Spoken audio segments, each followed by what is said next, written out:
Shutter बचला बचे तब पढ़ाई तब झार के गे तब पढ़ाई तब झार के गे छोरी गे छोरी चुम्हल तौ चुचकार के गे छोरी चुम्हल तौ चुचकार के।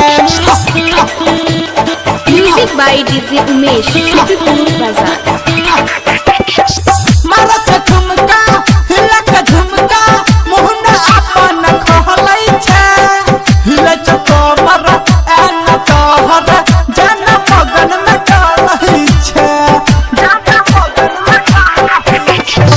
मारत झुमका हिलक झुमका मोहना अपन खहलै छै हिलच कमर एन कहर जन मगन में चलै छै।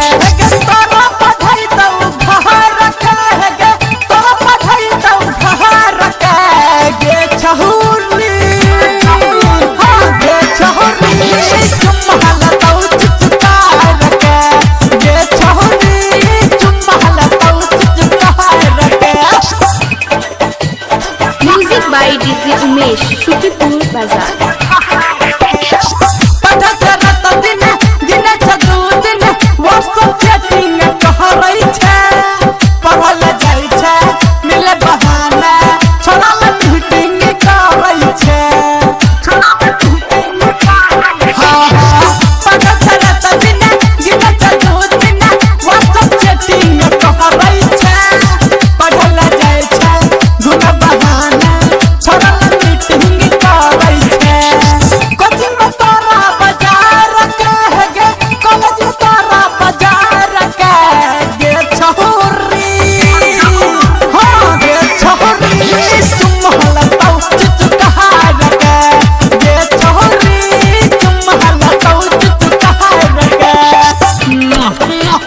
म्यूजिक बाय डीजे उमेश शुक्रिया बाजार।